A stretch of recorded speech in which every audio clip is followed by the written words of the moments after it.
can't stop me.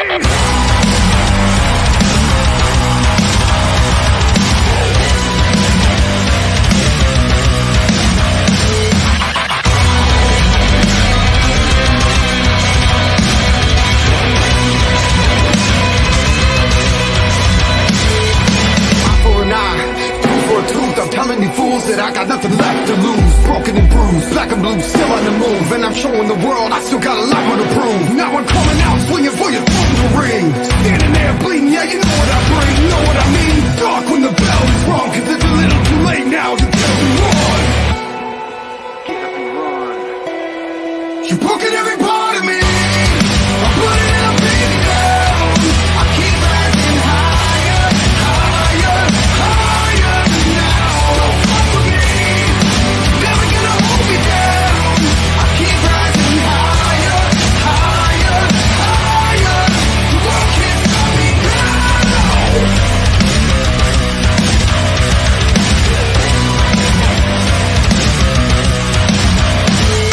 You see it's a calm before the storm. I was born for more, now you got me ready for war. Remember my name, everybody out of my way. Back up or get knocked out, this ain't a game. Cause I never stay down when they put me around. See the world stand up when they give me the crown. Now it's don't stop, do or die, dead or alive. You can try to kill me, but I will survive. I will survive. You're broken every part of me. I'm putting it up, beating down. I keep rising higher, higher, higher now. Don't fuck with me. Never gonna hold me down. I keep rising higher, higher, higher. The world can't stop me now. You can't stop me. Can't stop me. No, you can't stop me. Can't stop me. No, you can't stop me. Can't stop me. No, you can't stop me. Can't stop me. No, you can't stop me. Can't stop me. No, you can't stop me. Can't stop me. No, you can't stop me. Can't stop me. No, you can't stop me.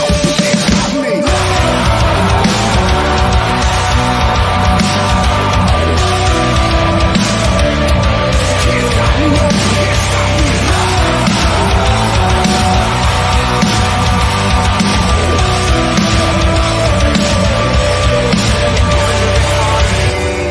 I'm bloodied and I'm beaten down. I keep rising higher, higher, higher, higher.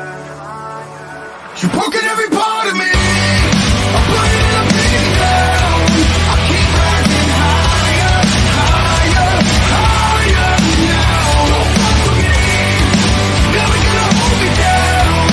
I keep rising higher, higher, higher. The world can't stop me now.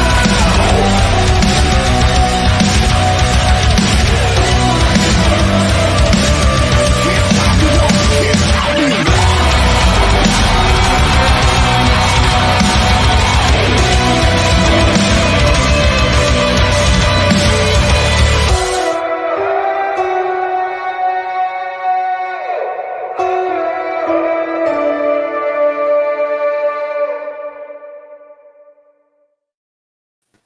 And what's up, all y'all trickly bastards? And welcome back to 1700 Somewhere. As always, I'm Athen. I'm Cameron, and I know y'all bastards missed me. A little bit. A little bit. Don't lie to me. Don't lie to me. So I did manage to find plenty of stories today, but today we're only going to have one OSHA violation, and you'll see why. You'll see why when we get to it, because it is. When I couldn't ruin this one with other photos. This one I think this one took the cake. Sounds like this. This one won for me. This is the worst screw up I have ever seen. So be looking forward to that. Real quick, one question: Did the position of your mic change any at all? Because you sound a little hollow. No, but I can turn my gain up. How's that? A little better. A little better, yeah. Let me turn it. How's that? That's better, yeah. There you go. See, that's why I like having my microphone right here. I can mess with my controls and everything. No, the only thing that changed was the placement of my camera, so that way you're looking more at me. And I'm nice and pretty, and God, I'm pale as shit. I need to get some sun. But we saw what happened last time I got sun. I turned out looking like this cap. Right. I don't suntan, I sunburn. I usually only sunburn like once a year. Once I sunburn, then I just get tan. Well, I mean, I work nights now, and I've been True. working nights for about a year, so I don't get a lot of sunlight in the first place. So it's very difficult for me to get some sunlight in general. And when I do, it's normally, hey, my buddy wants to go fishing, so we're out there for 6 hours or more, and we screw up and forget sunscreen because I hate putting that crap on me. And I get home and regret the hell out of it later. Right. Yeah, it's don't forget the sunscreen. I remember one time. This was a couple years ago. I actually went wakeboarding with my brother-in-law, and get out there, and I didn't bring any suntan lotion. Nobody else did, and I was like, I should be all right. Sit on the boat, spend the entire day out on the boat, and I just got freaking roasted on my legs. Just so one of the worst sunburns I ever had. Yeah. I will never not use suntan lotion again because I've always thought, hey, I don't really sunburn that bad usually, but I'll sunburn and then I don't sunburn anymore. One thing I have learned is no matter what, put sunscreen everywhere because a beard does not protect from sunburn. Man, the last time we went out, or the time before last, we didn't need it last time. There was enough overcast, we were fine. But the time before last when we went out, I covered my face, I covered my arms, everything else was fine. I get home and I get in a hot shower. I'm like, all right, I got to wash all this funk off me. I got to relax, do what I need to do. And as soon as that hot water hit the beard, it was like, oh no, what did I do? What's going on? I looked in the mirror, I separated, like, oh yeah, that's burned. So yeah, you need to really work it into the hair too. So bad. It's great for cold weather and everything. It's great for protecting against the wind, but it does not help for shit against sunlight. Oh God. But you burn faster in overcast. Shut up, Gene. Shut up, Gene. I wasn't gonna mention that one.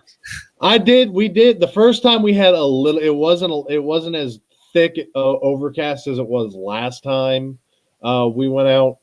The first time I really did get sunburned bad. If you watched that episode, I matched my flag.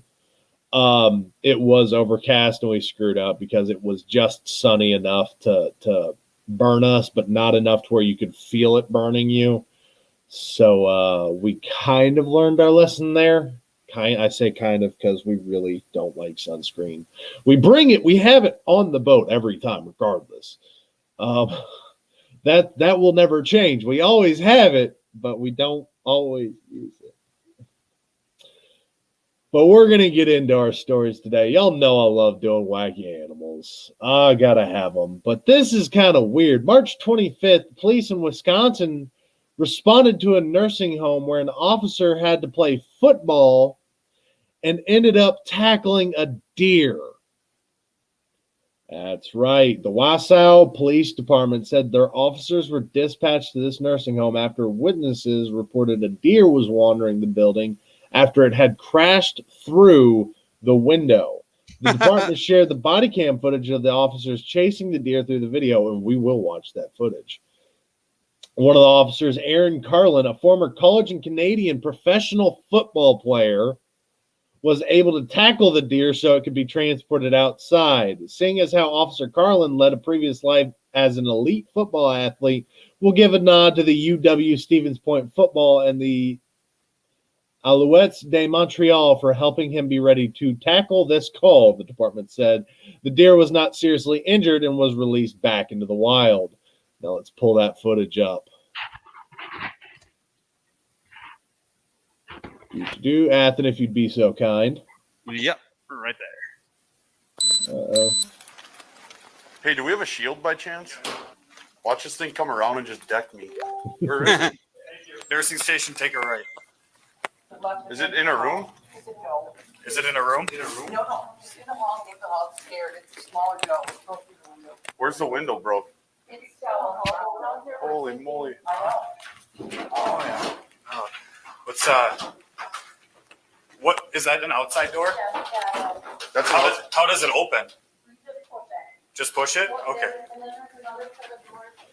We gotta stay shoulder to shoulder. All that broken glass. Yeah. Oh. I got it. Go open that door. Go open that door. Go open that door. Oh, when they said tackle, I thought he came Hey, just. can we have another nurse over here? Thought he just laid out a full-on freaking Goldberg spear on that. Yeah, that's what I was really I expecting. got him. I'm squeezing. Tell Jason. Are they handcuffing it? Hey, you have the right to remain. All right, hold on. We got one. You have the right to a deer attorney. Anything you bleep at me can and will be used against you in a court of law. Get kicked? That's a bad spot to be pushing that deer because you can get kicked in the giblets real well. Oh yeah. You guys are right? Yeah, we're good. 1 6. All righty. Got your dad checking in there. I was really disappointed. I thought when they said they tackled the deer, I was expecting full like Randy Orton out of the corner or, you know, Widowmaker just coming out of the blue and boom. I was really hoping when they said tackled the deer that he flat out laid out a deer. But no, that was more like, stop being stupid. We're going to get you outside. It's what I do to Gunny when he's being annoying on the show. Just push him down real quick. Like, nope, you're done. I mean, they didn't really need to tase it. It just kind of walked up to him and was like, hey, get me the hell out of here. Now, imagine having to report this to Amazon. Now, normally when you have a package stolen, you report it and they replace it immediately. But if you have proof that package was stolen, then they can hunt down or they can try and go after the person that stole it. But this is a little difficult because this package was stolen from a porch in Chicago by a squirrel. By a squirrel? You heard me right. A squirrel. Jade's out in Chicago stealing everybody's crap right now. Watch yourself. March 25th. If you don't know Jade, she's a little combat cricket friend, and she's real small. We call her the tactical squirrel sometimes. But this Chicago family was sitting on their front porch and witnessed an unusual package theft when a squirrel grabbed the parcel and took to the roof of a building. Naomi Gutierrez said she was on her front porch with her family in Avondale when they spotted the squirrel approaching an Amazon package that had just been dropped off to a building across the street. Gutierrez's mother recorded the video as the squirrel grabbed the package and carried it to the roof of the building. We laughed because we couldn't believe it, Gutierrez states. She said the squirrel is suspected to be the same animal that stole her tortillas from her porch earlier in March. I just want to know how many packages are on the roof between the crack right now. And there is video of this too. Let me make sure there's no ads because we know we're not trying to give anybody free advertising. Athen, if you'd be so kind to pull that up right now. Thank you.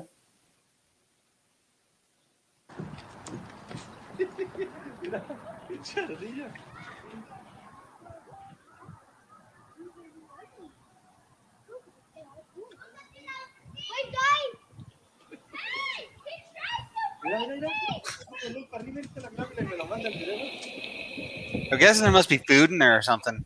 It's got to be. That squirrel's eating good if it's food. Yeah. It's like, I couldn't see a squirrel really stealing things for any other reason than having food. I mean, he possibly stole a package of tortillas, so. Yeah, because it's like, I know like weasels and ferrets and stuff, they'll steal stuff just because they like it and they think it's cool for some reason. But Jade Lopez got a cape. If she could see this right now, she'd be so mad at us. Right. So He got up there. He got up there quick with that package. So it's not. I don't see that being a very heavy package, but still, the fact that he just grabbed and ran. I'm curious as well. I want to get a drone up there and see how much crap he's stolen. Watch, it's a bag of walnuts. Oh. Well, we bought it just for him.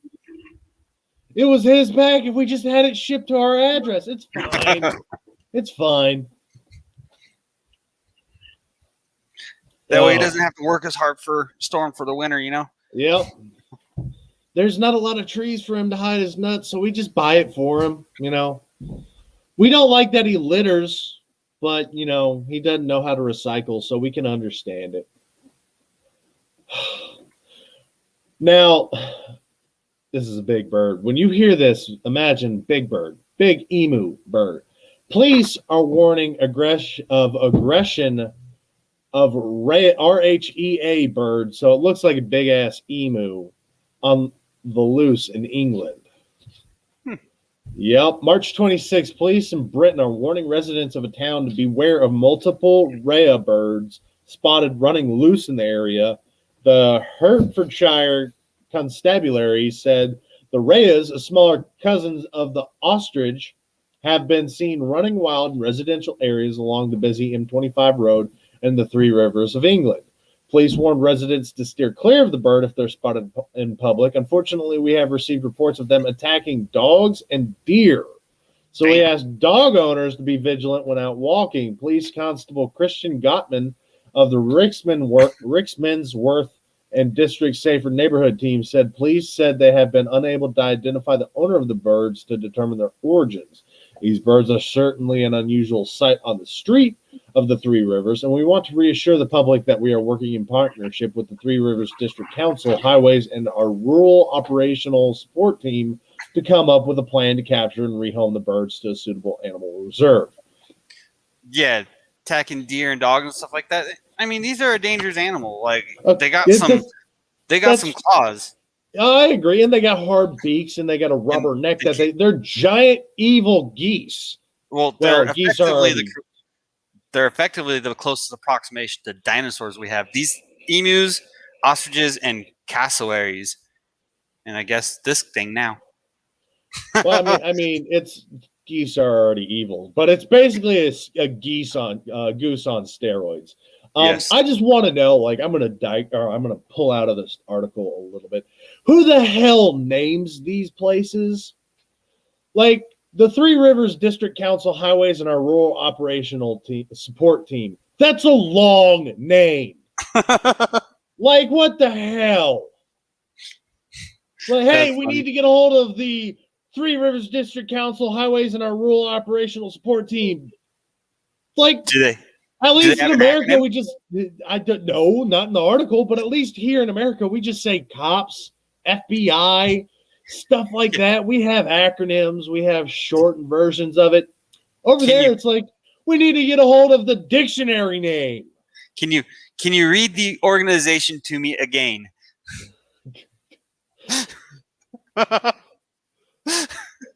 Can you spell out each word for me? Like, that's just annoying to me. Like, if I need to get a hold of somebody, like, hey, we can say the Who. We can say so many other shortened versions of things.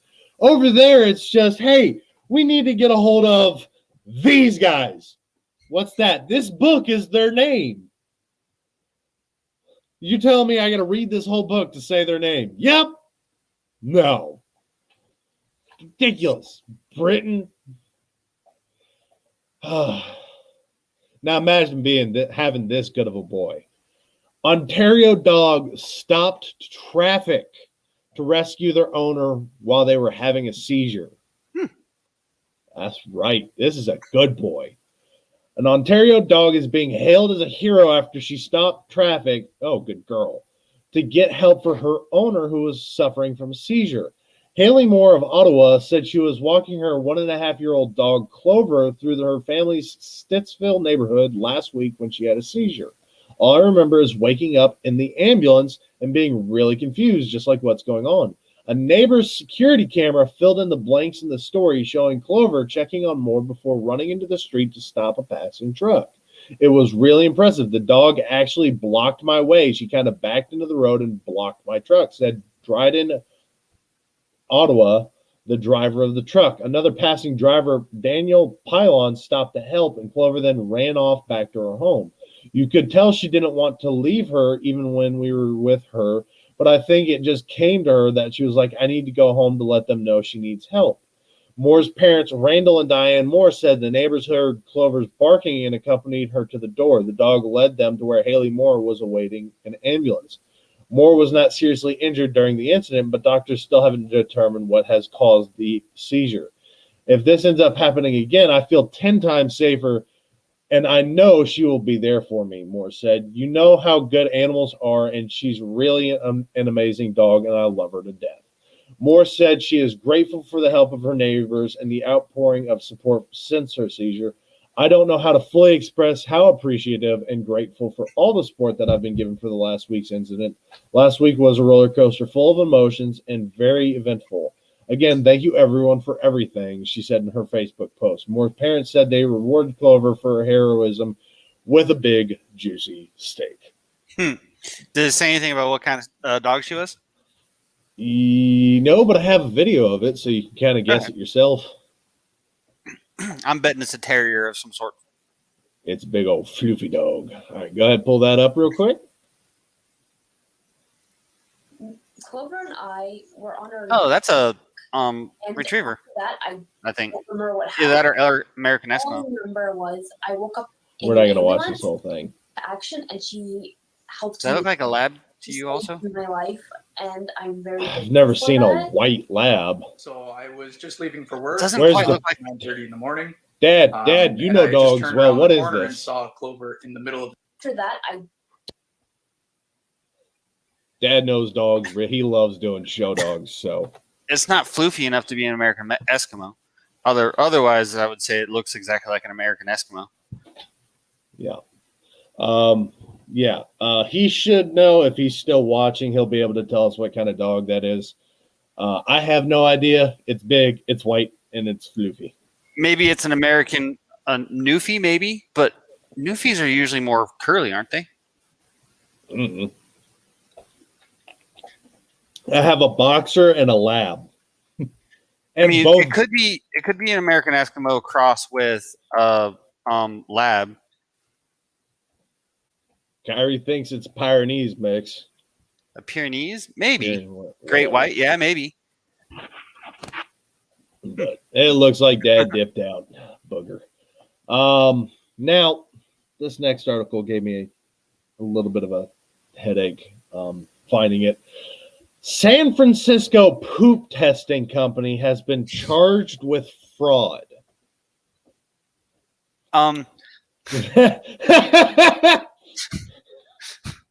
See? So what exactly are they testing the poop for in the first place? We're going to get into that. I just had to let you wrap your head around that real quick. Just come to acceptance that this is what we're talking about. Yeah. Imagine swabbing your butt only to find out the procedure was nothing. At least we'd be upset. You might think your poop is nothing but a waste product, but you'd be wrong. It can actually hold valuable information about your health. And yes, it is fraudulent. That's why companies provide different kinds of services to analyze your bodily waste. But for one such company, their test material just hit the fan. On March 18th, the Federal Securities and Exchange Commission charged San Francisco-based Ubiome with massive investor and insurance fraud. The company, founded in 2012, provided services that they claimed accurately analyzed the customer's intestinal microbiome, except that they didn't. According to the SEC's company, tests were nothing but bull fecal samples, so they were testing bull crap. Sounds like this company's just all sorts of full of shit. I'm thinking it sounds like they're just using the bull fecal samples, like saying this bullshit. They're not actually testing anything. No, they were testing bullshit from what I'm reading. They were testing actual bull waste versus human waste, which they were supposed to do. According to the SECU Biomes founder Jessica Richmond and Zachary Schulz Apty, they had collected more than $60 million from investors based on bogus claims about their company. They presented their firm as a successful startup with proven business models. Richmond and Apty portrayed the company as having a strong track record of receiving health insurance reimbursement for its clinical test, which purportedly could detect microorganisms and assist in diagnosing disease. These claims were false and misleading because Ubiome's purported success in generating revenue depended on duping doctors into ordering unnecessary tests and other improper practices. This is a humiliating fall from grace for Ubiome. Upon its founding, the company was touted as the up-and-coming champions in the field of butt swabbing. The company's service model was simple. For a fee as low as $100, their customers would get their very own sample collection kit. The kit contains several color-coded small vials with a Q-tip-like swab attached to the lid. Based on the color, people would use the swab to collect a sample from the appropriate bodily area from behind the ears to the gastrointestinal tract. Just so we're clear, that means your anus. After the swab, the customer would mail the kit back to Ubiome. They would then analyze the samples. To keep their costs low, the company claimed to analyze for only one gene, the 16S ribosomal RNA gene, according to Berkeley Science Review. This one gene is sufficient to determine what bacteria are present in the person's internal microbiome. What was the name of the gene again? 16S ribosomal RNA gene. Okay. Yeah. After the analysis, customers would be able to view the results on the Ubiome's website. Although they never claimed the results were all encompassing, they said the business would demonstrate that citizen science can guide meaningful research. According to the company, their work would allow people to follow the development of their microbiome over time. This could then guide their lifestyle choices from diet to exercise routines. Claims upon claims. As it turns out, it wasn't quite as true, the SEC claims. The company's entire business model revolved around false and dubious medical tests. Customers who bought the test didn't learn anything new. One Ubiome customer, Mark Harris, said his doctor believed the tests were pointless, and he ended up completing only 2 of the 6 swabs. Despite the incomplete test, his insurance records showed that Ubiome had received 5 payments for it, each at nearly $3,000. 5 payments at $3,000 from his insurance company for a test that's supposed to cost $100. Well, there's that. So are they saying that this test isn't actually even like working, or are they just saying that they're way overcharging for it? The SEC is claiming that the test, they're not even doing the test appropriately. Right. Because remember, a few shows ago, we did a story about how the Chinese government was forcing American like dignitaries and stuff like that, American they were doing COVID tests out the butthole. Yeah, up the butthole. So I think these are related. No, this is they were testing for health and wellness versus China's testing for the coronavirus. This one was to better people's everyday health, where the other one was just to test for that specific disease. That one may work. This one was, hey, we're going to charge the shit out of your insurance. We're going to charge you $100, and you're going to stick a Q-tip up your butt. That's what this is, hey, stick this Q-tip up your butthole, send it to us, and we'll tell you what's wrong with you. But they weren't even testing and telling people what was actually wrong with you. It sounded like, from what I've gathered, is they were either testing bulls' fecal matter, they were running tests on the actual bull crap, versus testing the actual humans' crap.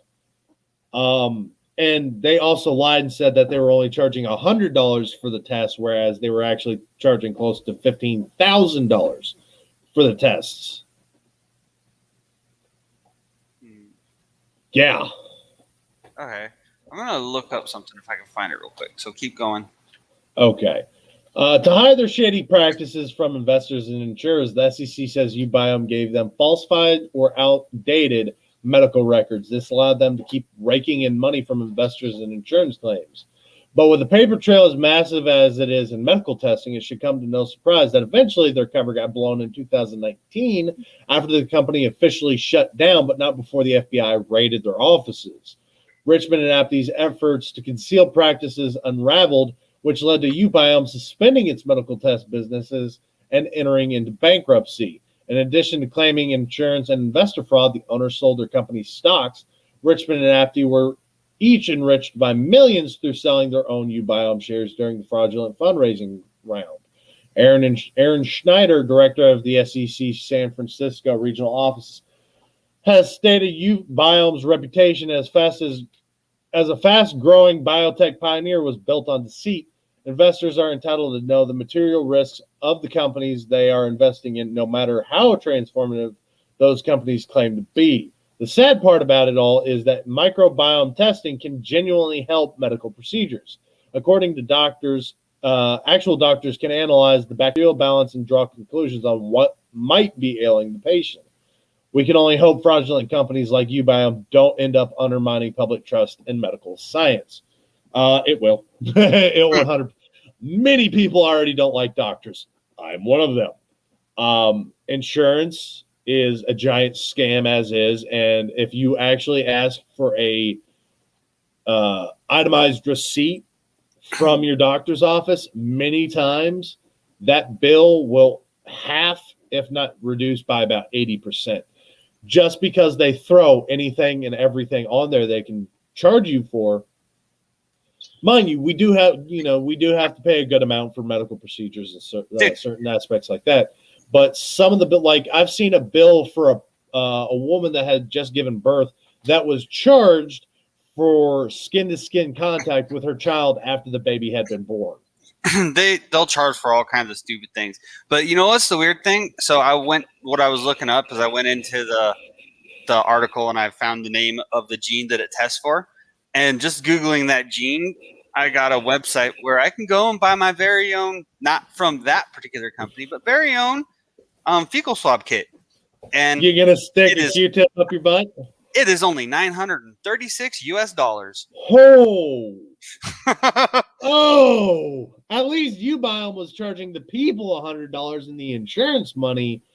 They want to charge you some money. Good Lord, I ain't doing it. There's that link for anybody who's interested in perhaps potentially sticking a Q-tip up your butt.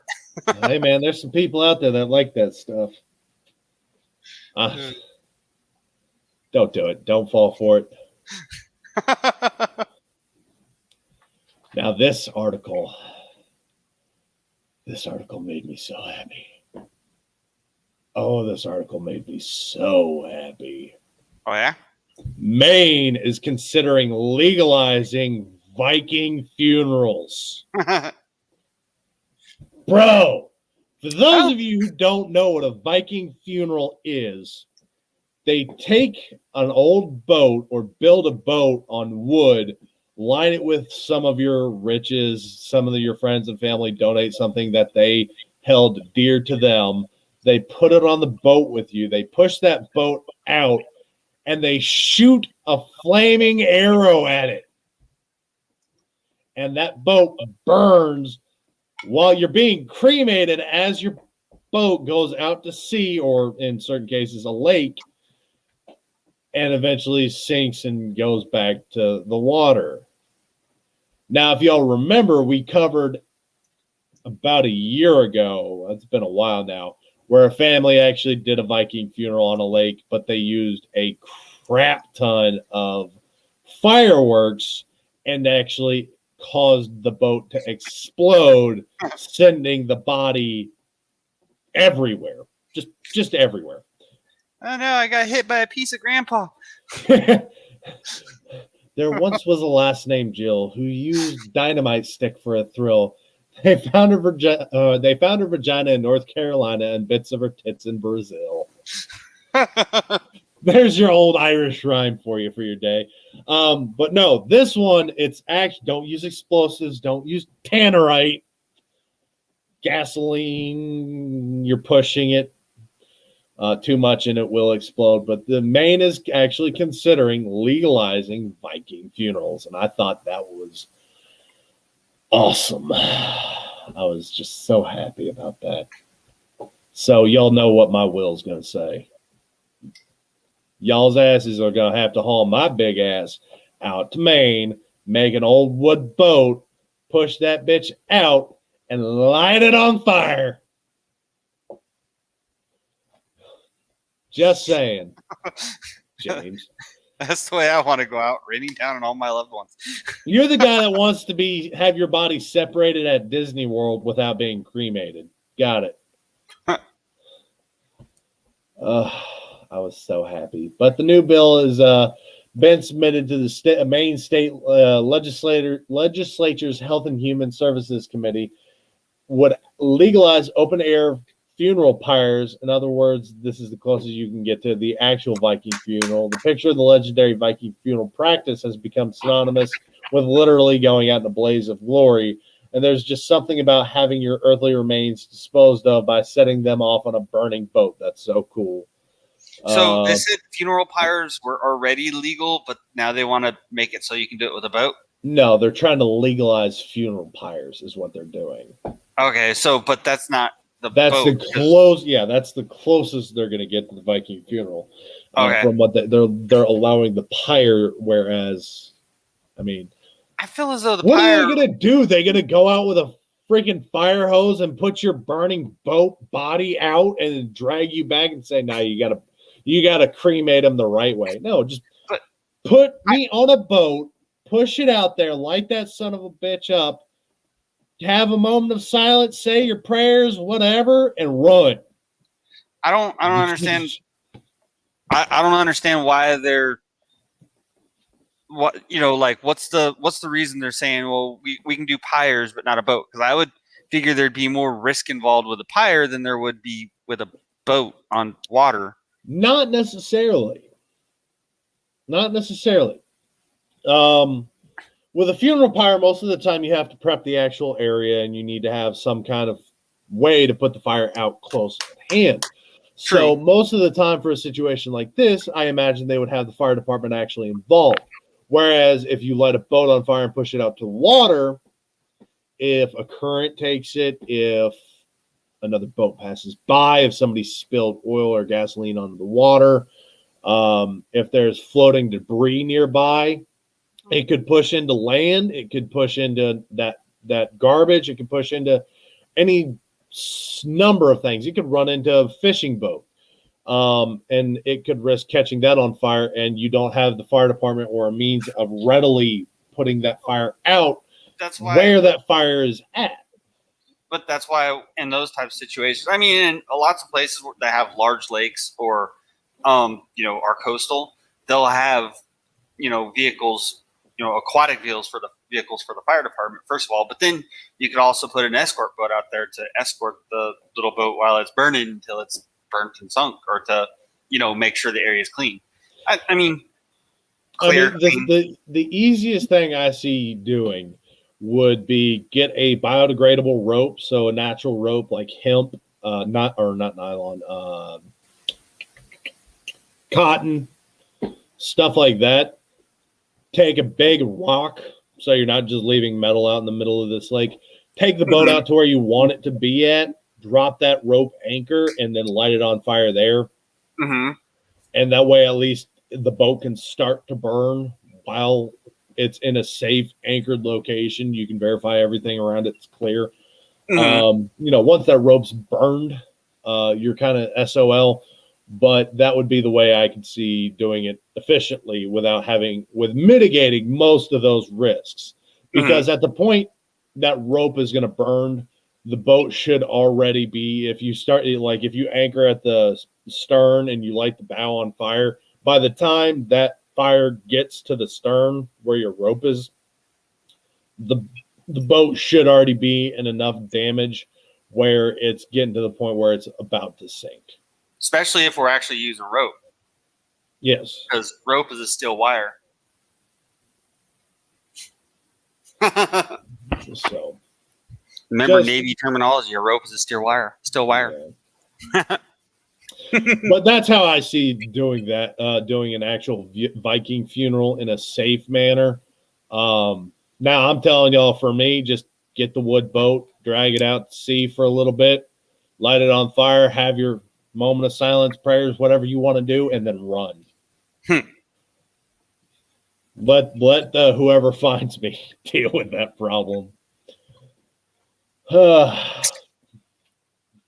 Just saying.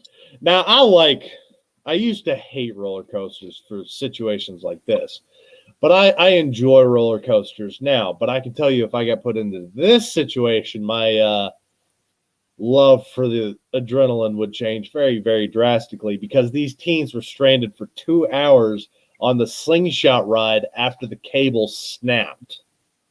Oh no. So that tells me they're not doing the regular maintenance. So they are not doing any kind of preventative maintenance on these rides. They're not doing inspections that they should be doing.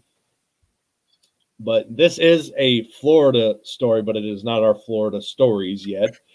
March 26th, state officials in Florida said all slingshot rides in the state have been closed for inspection after a snapped cable left 2 teenagers temporarily stranded on a ride. See, again, they shut down all the state's rides because of this one. That tells me they're not doing any kind of maintenance on these. Dude, I don't do rides like that. Like, this is going to be a little bit embarrassing and all that stuff, but I'm actually kind of terrified of even just a Ferris wheel, because I'm sitting there as they're unloading and all that stuff. You're just kind of slowly going around, sitting up at the very top. I'm just sitting there looking around at every single fucking thing that could fail, and how likely it is people are actually doing real maintenance on it. Yeah. I now, when I was applying for work, after I'm still dealing with my injury 3 years later. But when I was cleared to start easy work, I can't do heavy duty work anymore at all, and I'm still waiting on another surgery, and we've been fighting that for a year. But when I was applying to find work, I found a lot of jobs that are roller coaster maintenance based. Mm-hmm. So I know at least in Texas they're doing regular maintenance, but on roller coasters and things, those tend to be a lot more upkept and taken care of. Now, when we're talking about like fair rides and like, Ferris wheels and all that stuff, I'm not going to trust those things. No. Anytime the state fair comes in, I don't ever. That's a little sham, quick setup. I've seen those Ferris wheels set up on bricks and plywood. You really think I'm going to get on a Ferris wheel that's being supported by a 2x4? You are high. You are high. You think I'm going to get on that crap? That's why they rope off so much of the backside, so you can't see that, so they can still make money.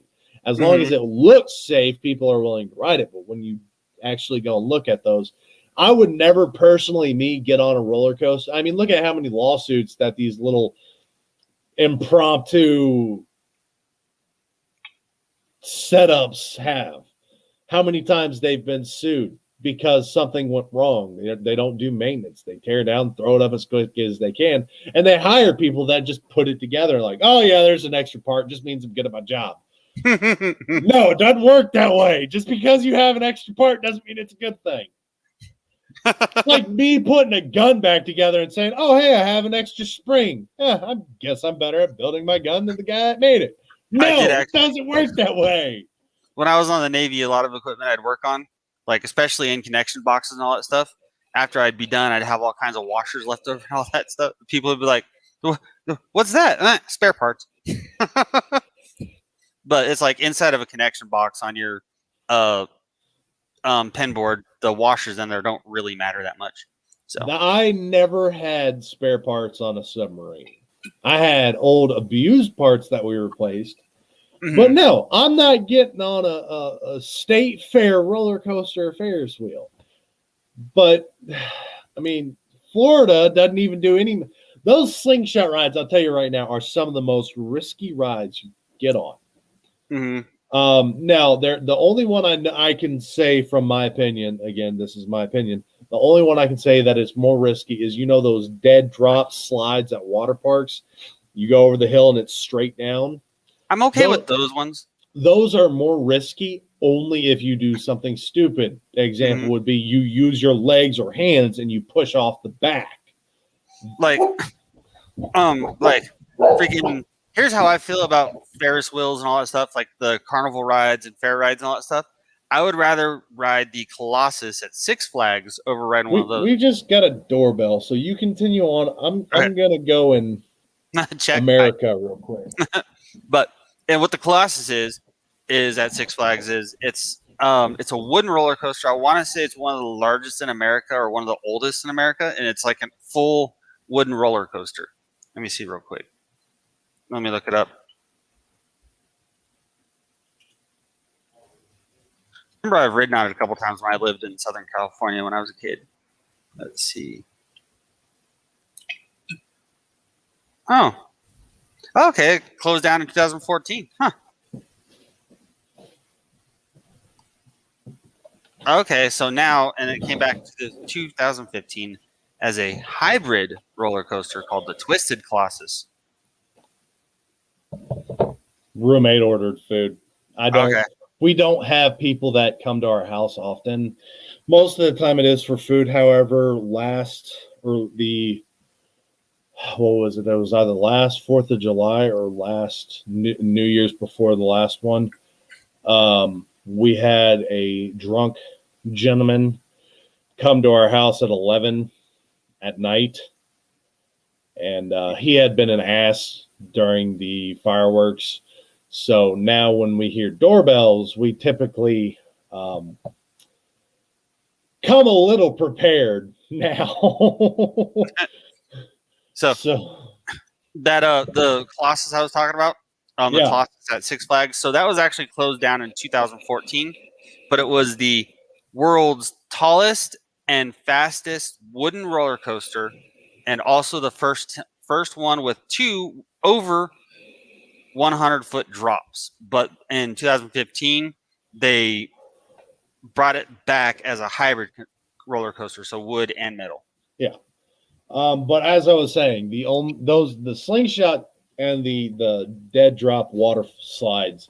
The water slide is only bad if you push off. That has killed and crippled people because you can do that. You're still sliding, but if you look at the bottom, you've got that steep slope. So if you push off, your odds are, and I've seen people actually entirely miss the water slide itself. So instead of coming down into the water, they've hit off onto the concrete on the side, or if they've pushed off too far, instead of hitting that slope where it's able to control your body, they hit deeper down or they miss that slope entirely, and it's just a straight drop at that point in time.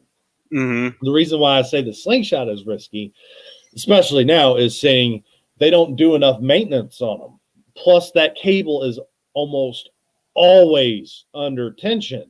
I figured they would be doing daily checks, shut down for an hour a day, or, before or after closing, go look, check your cables, make sure there's no frays, everything's tight, because again, that is just constantly under pressure, and things under pressure eventually will give. And especially going into that article, I will never ride the slingshot.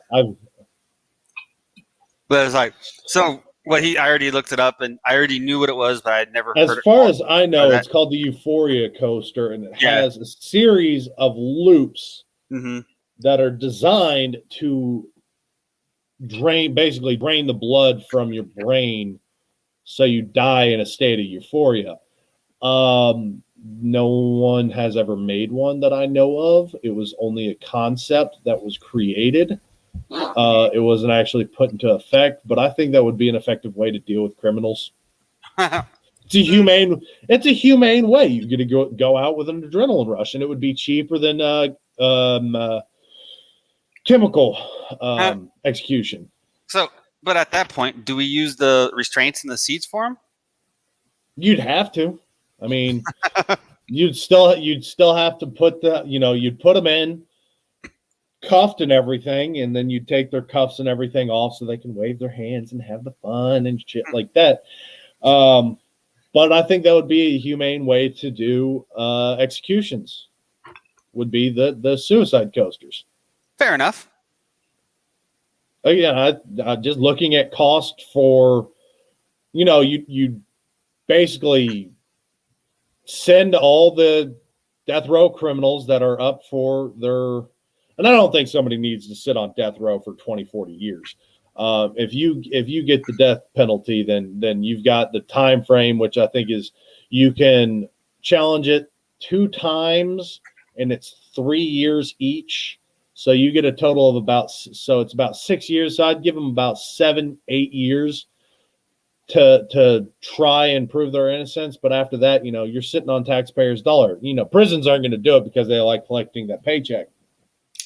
But after 7 years, if you've been on death row or if you get the death penalty immediately, you go over, you get sent to wherever the hell this roller coaster is set up. So they put you on a bus, get your ass over there, you get a sleep, get your last meal and everything. Although I've been hearing some states have actually gotten rid of the last meal, which I think is ridiculous. I think you're entitled to one last real good meal before you die, and that's just across the board for anything. Well, yeah, a lot of prisons have changed it to where it's just normal prison food that they get for their last meal. I don't agree with that. I think you deserve one last good meal. No matter how much of a monster you were. I was thinking, what about if we make this whole like suicide roller coaster for the executions, like this whole last chance, like dark Disney visit? You go to like this theme park full of you're about to be put to death. That would be too much money. I can justify the one roller coaster. I can't justify a theme park because the odds of them actually being able to escape would skyrocket. Again, you're already giving them odds to escape by transportation as well as putting them on the roller coaster itself. But I could only justify the one roller coaster. Well, I wasn't talking about a whole bunch of rides, just like this little kind of small theme park leading up to your roller coaster ride. You get your last. Now, what I could see doing is if states are getting rid of the last meal, that theme park has food stands for them. That's what I was meaning. You could go up, get corn dogs, hot dogs, funnel cakes. You could get all sorts of carnival foods, popcorn, slushies, stuff like that, and kind of have a last meal. Fried Twinkies, stuff like that. And then you're getting put on the roller coaster. So it kind of eases you down a little bit more. Then you can go visit the Crypt Keeper's Den. And jackass. But no, I could fully support doing the Euphoria coaster for execution because it is still a humane way to do an execution. I see no reason why it wouldn't be deemed as humane because it was designed for that euphoric sensation before you passed away. You're not being shot. You're not being hung, beheaded, no electric chair. So it's by the definition, it would still be a humane way to go out. Now you can opt out of it. Like if you really hate roller coasters, if you're just afraid of roller coasters, okay, we're not going to put you on it. That's pushing some boundaries for the laws. But if you're willing to, we'll send you out. We'll put you on this roller coaster, and we can have you go out in peaceful means. And you can have one last like somewhat enjoyable meal. Because, again, if you're about to die, I think you're entitled to certain rights and liberties. Now, if you're not able to get, like, food and stuff like that, say somebody wants to kill you and they manage to win, they clip you and you're down, they come up with a gun overhead. Okay, you get last words and you get a last smoke, or you can, just some things you can get. But that's just how I am. I'm about to die. I want to enjoy one last earthly thing before I have to bite the bullet. And I think that goes for everybody. Now, I can argue that. I can argue that for like pedophiles, you're a monster. You're not human anymore. And I don't think you deserve any rights, liberties. And it doesn't matter how we put you down. Anytime a dog bites a child, we put that dog down. So I really don't care what happens to pedophiles at all. But for, murderers and stuff like that, yeah, you're an ass, but you didn't touch a kid. So I can kind of let that go. But yeah, I think that would be a lot cheaper. And you could do it in mass loads. Like you could put 20, 30 criminals on at a time. See, that would cause implications to the whole theme park thing, because then you'd have criminals all running around amok, and who knows what could happen. So I'm not saying like they get a whole theme park. Like you're going to get escorted. You're going to have armed security and everything. Like make this theme park a max security prison kind of ordeal. We can make it to where, like, there's another part, like you have the arena and all that stuff, like monster trucks or something. We could do like demolition derbies without seatbelts or helmets. No, again, you're getting into too much money. We're not trying to give them a last like happy day, or we're giving them a last meal that's convenient, and we're killing them in a humane manner. You want to give these criminals like, hey, happy birthday, enjoy yourself. No, like here's food. I'm just trying to be like, everything's something that could end up killing you, or make every third corn dog freaking spoiled or something. We've poisoned every third corn dog. We've put enough laxative to kill an elephant in every fifth cannoli. No, they get some real food, because you poison, you risk pushing the humane manner. I mean, even with lethal injection, technically that's not humane either, because it's not FDA regulated. It's hard to regulate the toxins they utilize in the first place. So a lot of these places are getting these chemicals from outside sources that are unapproved. And there have been many cases where they have used them and they've made them sick. They didn't work at all. Mm-hmm. They caused severe bleeding. They've been painful. So even lethal injection has its flaws. Now, if the Euphoria coaster does actually work, I see that being even more humane than lethal injection. Let's not forget, in the state of Texas, lethal injection is $10,000 a person. Damn. So lethal injection is expensive as hell. So again, I'm thinking money, save some money, deal with a lot of people. They get a last meal. Yeah. But moving on, we've talked about killing criminals long enough. Probably concerning whatever people are still watching right now. I was just bouncing ideas out there, man. Like, what do you want from me? But you can have people pay to watch them. So it looks like we're getting ready to go into our OSHA violations. We're gonna know. Oh, this is not supposed to be the next article. This is supposed to be one of the later ones. We are getting close to that. I'm gonna knock out one more story because it's a follow-up article. Yes, I saw that one. Yeah, y'all remember the dominatrices that we had in Louisiana that got jiggy with the pastor on the altar? Mm-hmm. Well, if you don't, there was a pair of whores, actual whores, prostitutes, whatever you want to call them, pay for sex women, that filmed a porno with a pastor or a priest, on an altar in the church, that got busted by passerbys because they saw lights on.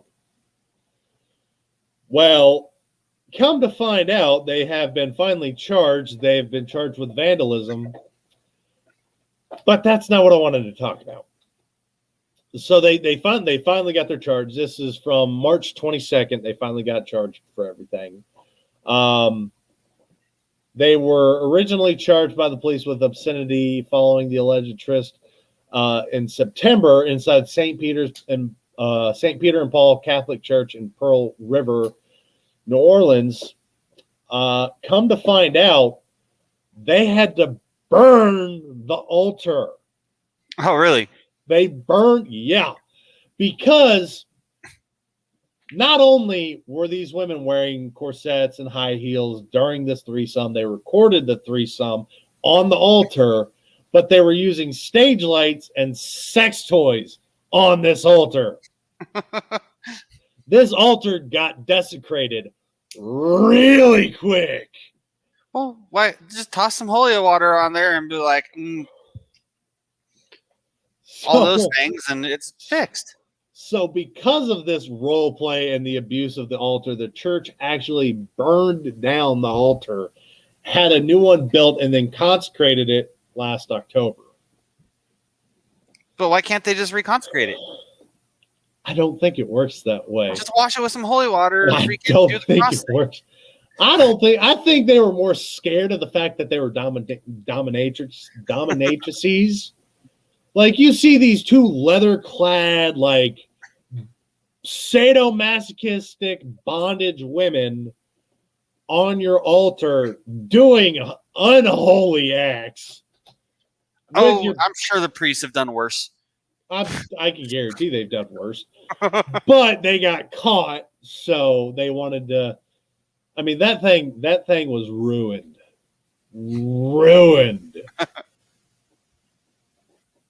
I feel sorry for the people that passed by and saw this. But yeah, they did have to actually destroy that altar. Just wanted to tell y'all that.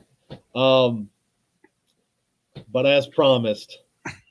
So before we get into OSHA violations, I want to do our ads real quick. So just wanted to remind you guys to check out the rest of the awesome stuff that we have on WO Entertainment over here. Let me give you a readout of that. So on Mondays at 8 o'clock, we have, or 08, so that's 8 in the morning, we have Wake Up Gallatin. Also on Mondays at 1900 Central Standard Time, that is the Second Amendment Ranch with Cameron and Carl. Wake Up Gallatin is Monday through Friday at 8 every a.m. morning at 8 a.m. Every morning but weekends, 8 a.m. So, and then we have Chasing the Wolf at, I think, 9 a.m. on Mondays. Saturdays. So I'm going through the list right here. I just missed the Monday to Friday part. So Tuesday at 1700, we got WO Radio with Redneck Pimp and Goose. On Wednesdays at 1900 Central, we have Blue Phoenix Gaming with Jennifer. On Thursdays at 1400 Central, we have Cars and Coronas with Gapple Bays. On Thursdays at 1700, we have the Harambe Keeper with Mickey. And then also on Thursday, Jesus, we got a lot of shows on Thursday. On Thursdays at 1900, we have HTX Renegade Radio. On Fridays at 1900, we have Happy Hour with William. Saturday at 8 in the morning, we have Chasing the Wolf. On Saturdays at 1900, we have Hot Boxing with Matt. On Sundays at 1400, we have, no, that's not 1400. Oh, yeah, 1400 CS time Central. We have the L Train Fighters with me, Don, and sometimes Niko. On Sundays at 1700, you're watching right now. And then Sundays at 1930, so following us, there's Paranormal Nation Radio. We will not be having Paranormal Nation Radio today. Carl is sick, so he's taking the day to get better. All right. So, and then also don't forget to keep in touch, keep listening in about what we have going on with Warrior Fest. We still don't have any real updates for that. So as of right now, it's going to be somewhere around Missouri-ish, and also around it'll be in Missouri, but we don't know where at in Missouri right now. They're still trying to find a venue for what we know. There will be live music, live comedy, beer, alcohol, and giveaways, half and half, raffles, stuff like that. And Redneck's comedy show was yesterday. So there we go. All right. Continuing on with the OSHA violations. It's ready when you are. All right, now don't pull. Oh, all right. Oh, you told me it was ready when I was. Yeah, I warned y'all. This is bad. This is bad. Are those ratchet straps holding the wall up? Those are ratchet straps that aren't even ratcheted. Those are ratchet straps that are tied. And the dude standing on top up there. That's some big ass balls. I told you this one was bad. And that's why I only did the one today. And then those are stacks Yeah, they put bricks or boards in the windows so that way they could tie off a little further in. That whole wall is cracked down the entire side. It's already coming out. It's already leaning in the first place. That wall's falling off. Like those yeah, straps are the only things holding it. Yeah, exactly. Those straps are the only thing holding that wall where it's at right now. And that dude up top, and I don't know about y'all, but brick walls are normally structure supporting walls. And he's on the roof of a building that has its structure, one, already compromised to hell, but two, that structure is getting ready to go bye-bye. Yep. Let's try to use Gorilla Glue. I'm just wondering what the point of the 4x. I'm just thinking those are 4x4s, but I'm wondering what the point of that is because they're not even laid out properly to provide actually any support for the clamp. I don't know. They could have tied it just to the side of the window. Maybe there was something in the building they're trying to keep it off of. I mean, the only thing I can think of is they're going across the building. So there's another set of windows on the other side. Yeah. And they're using the trimmers as kind of that support there. And then those boards are running across to basically give an anchor point for that wall. But the way those boards would be stacked like that, it would be real easy for that strap to slip through. But I just don't understand the point. Just this was just a giant shit show. Maybe a brick crusade. I couldn't wrap my mind around this one. I had to share this. I had to let other people see this giant nightmare. That building's done. That whole building is going to come down. Maybe they're just trying to keep it up until they can demo it. Maybe because it looks like an older building and there is scaffolding on the backside. But I mean, if they were tearing it down by hand, this area up here would be torn apart. Everything on the top they would take it down level by level, so that way it doesn't crush anybody. You know, if they're not using explosives, they can't make it implode. Stuff like that. So it doesn't make sense that they'd be demoing this building one wall at a time, especially tying the one demoed wall up. I don't know. I can't make any rhyme or reason of it, but if you can make rhyme or reason of it, you're probably right. I'm just gonna, because I sure as hell can't. This is just I mean, if you look, this is a window that has bricks in it. So this building is just let it die. Just go to the light. just walk away. Yeah, pretty much. Because I can tell you, if I saw this building, one, I'm probably going to take a knife to some of these cables because I'm an asshole like that. But two, after that, I'm just going to walk away. I'm going to let it go. Be like Elsa. Be the person standing on top. No, no. No. And it looks like he's got his leg on the wall. So he's putting even more weight on these straps, which are already holding a whole ass brick wall. It looks like he's got his hand on that chimney and he's got his foot on the top of the wall with his other hand on his knee, and he's kind of looking over the wall. That's what it looks like. This also looks like it's an older picture too. It looks like he's trying to figure out how he's going to put this wall back together again. I'm sorry, it's not Humpty Dumpty. It's not going to work. So, and I'd be thinking that, you know, this is probably taken, you know, this picture looks like it's older. So I'm thinking maybe 70s, 80s with this pictures. And, you know, they weren't as picky about all these safety things back then as they are now. Probably, because I imagine anybody that or it's a foreign country with a low quality camera. Yeah, but I can imagine any OSHA inspector that's seeing this right now is having an aneurysm. Dean's saying he thinks it might be a facade. I don't know. Most of the time when I see brick walls, especially that thick, because that's not a single brick, that's doubled if not tripled. I'd say that would be structural. I mean, if it separates more, we could see in and see if the floor was attached to it. But yeah, I'm good. I'm quite all right. I'm moving quickly.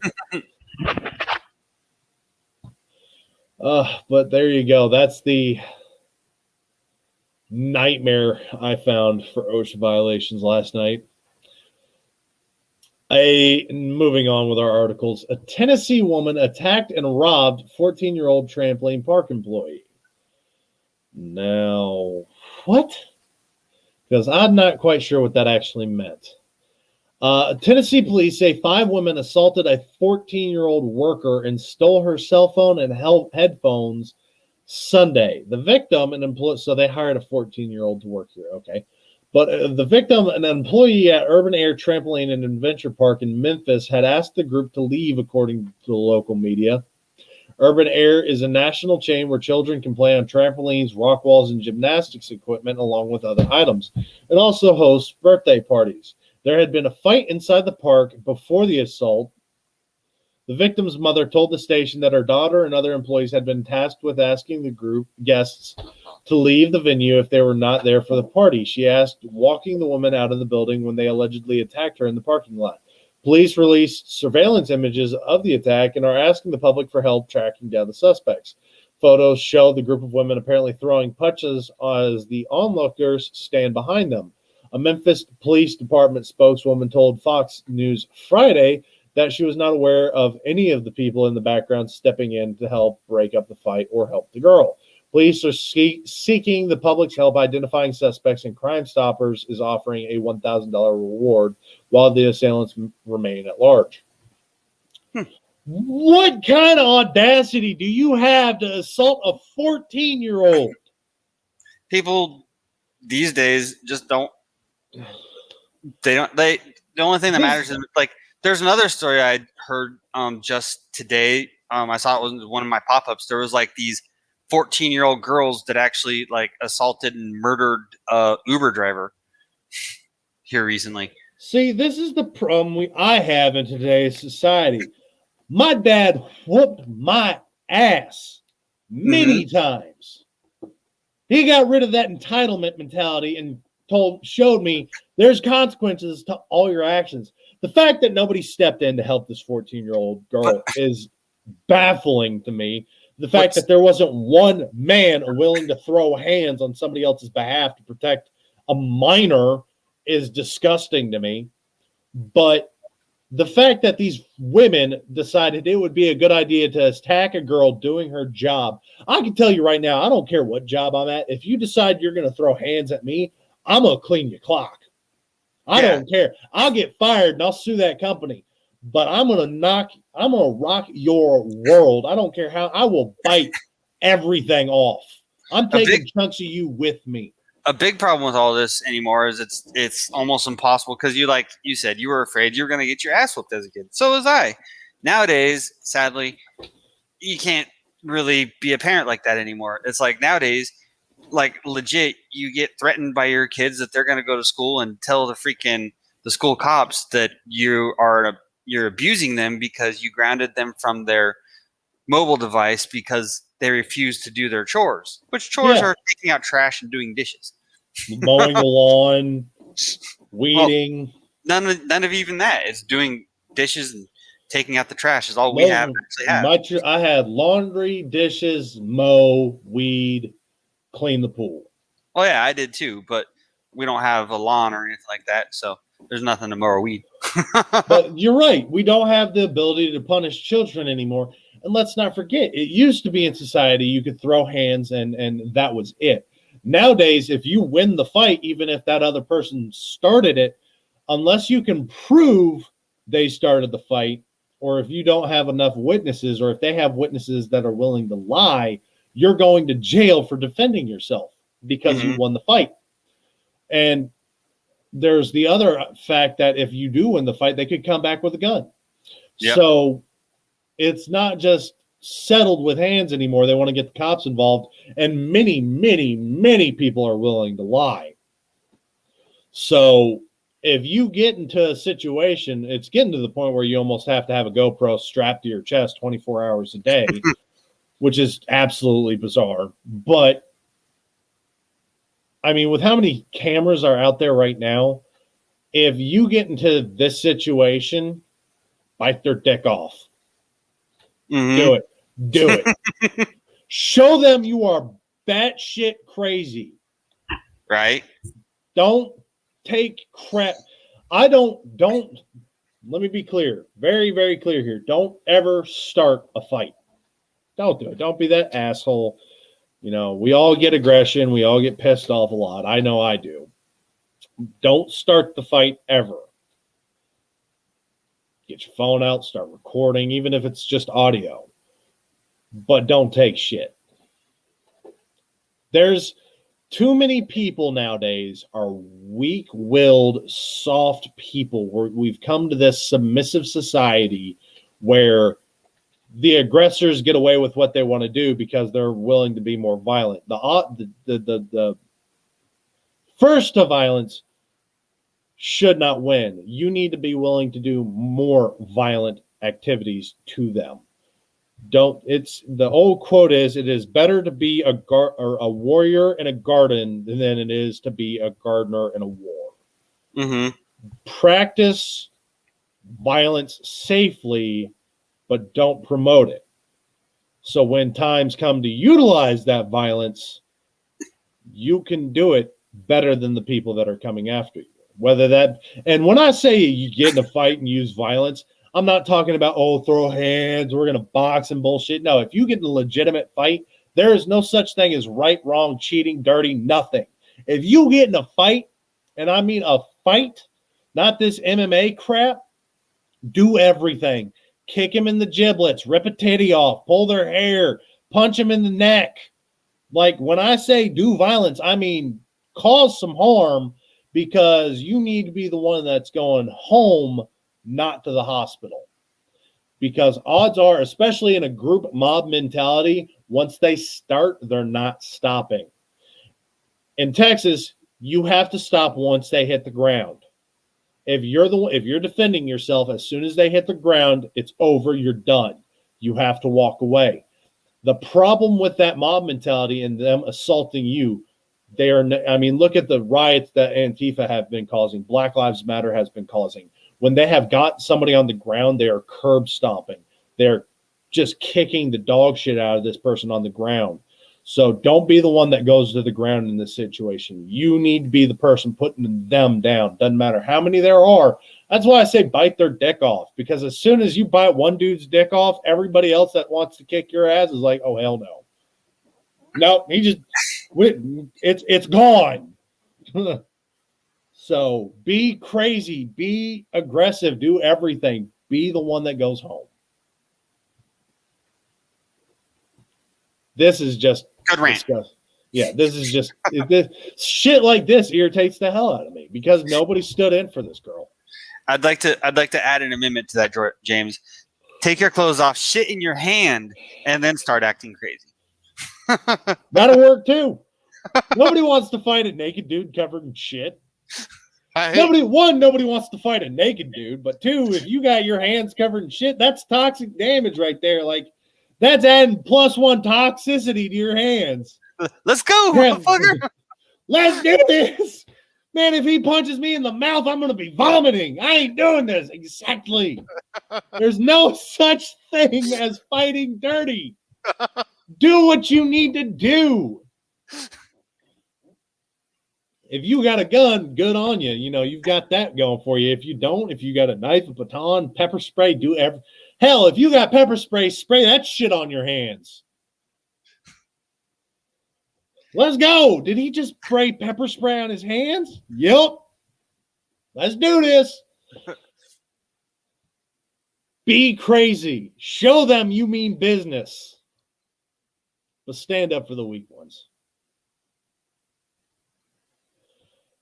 Now, this one, I followed up with this one because I wanted to get away from the rants and tangents, because I'll probably go on another one here at the end of the show. Why the hell is Cinnamon Toast Crunch having to investigate claims of shrimp tails in their cereal? I mean, cinnamon goes good on shrimp. Ladies and gentlemen, Athen Daily. No, seriously. Cinnamon Toast Crunch is having to investigate claims of shrimp tails in their cereals. Twitter users are scratching their heads over the Los Angeles man's claims that he found shrimp tails in his Cinnamon Toast Crunch and the cereal maker's explanations for the alleged findings. Jensen Karp, a writer and TV producer, contacted the Cinnamon Toast Crunch Twitter account Monday after he claimed to discover the fishing-looking items in his cereal. And there are tails. Let me show you this image real quick. Share screen. There you go. Pull that up, Athen. That's a shrimp tail. Those are shrimp tails. And they look like they've been cinnamon toast seasoned. They look like they've been like dehydrated and seasoned. Those almost, maybe there's a shrimp tail snack that's in some General Mills Asian category. Maybe. At first, Cereal's social media team apologized and asked for more information. The tweet says, "We're sorry to see what you found. We would like to report this to our quality team and replace the box. Can you please send us a DM to collect more details? Thank you." The Cinnamon Toast Twitter account then claimed that what Karp thought were shrimp tails were actually an accumulation of cinnamon sugar. Bullshit. That was a tail. I saw the clear part. I saw it. I seen it. I know what that is. I've fished with enough shrimp. I've eaten enough shrimp. I know what a shrimp tail looks like. It certainly looks like a shrimp tail. After further investigation with our team that closely examined the image, it appears to be an accumulation of the cinnamon sugar that sometimes can occur with other ingredients that aren't thoroughly blended. We assure you that there's no possibility of cross-contamination with shrimp. Karp was skeptical, very skeptical, so much that he accused the cereal manufacturing of was lying and posting another photo of the pieces to Twitter. Here's another clearer photo. Athen, if you'd be so kind. Sorry. Nah, I just got it up. That's a tail. That is definitely a shrimp tail. That's not an accumulation of. That would be too thin. That is transparent right here. You can see his hand. That is too clear for sugar, especially in a box that gets shaken quite a bit by a bunch of kids to maintain together. If this was sugar, this would stay together. I could believe this was sugar. If I just saw this piece right here, okay, yeah, that's sugar. But that's not sugar. Yeah, I was looking at it on my screen because I opened the article. I'm definitely going with that. Looks like a shrimp tail. What do y'all think? That's a shrimp tail. Tell us below. Is that sugar or shrimp tails? After further investigation with our team, yep, there's that bull crap. That's their Twitter post. He went digging deeper into the cereal bag, part of a 2-pack purchase at Costco, and made other discoveries. I was convinced to go back through the bag since when I first noticed the shrimp tails, I freaked out and closed. Lunch missed the trash can. Since when I first noticed the shrimp tails, I freaked out and closed the box. Here's all my findings, which now includes little weird strings. Okay, here's more crap you found in this box. Let's Athen. Oh, yep. there. Shrimp tail. There's several shrimp tails in there. That's shrimp tail, possibly shrimp tail. Not really sure what that is. I don't know what this is. I don't know what that is. Actually, string in there. Yeah, that right there is a string. At least one of those is definitely a shrimp tail. Yeah, at least one of these is a shrimp tail. Karp said his wife, actress Danielle Fishel, also discovered what looked like dental floss in another cereal bag. Karp eventually came to the theory that the box was somehow infested by a rat that left droppings and other collections. Neither Karp nor General Mills, which makes Cinnamon Toast Crunch, immediately responded to requests for comments. On Tuesday, Jensen tweeted he was taking the tails to a lab to be tested for DNA to see if they were really shrimp. Cinnamon Toast Crunch put out a statement saying whatever Karp found in his cereal didn't occur at any of their facilities, and told customers who encountered similar findings to reach out. Bro, if DNA evidence comes back that that's a shrimp and you were lying through your teeth, you have a huge lawsuit coming your way. Yeah. Well, and he happens to be the husband of a Hollywood actress, so that's going in their favor for that particular thing, I'd assume. But I mean, they it's got like, money. mm-hmm. But it's like, yeah, at least one of those things definitely looked like a shrimp tail, and then there was definitely what seemed to be dental floss in there.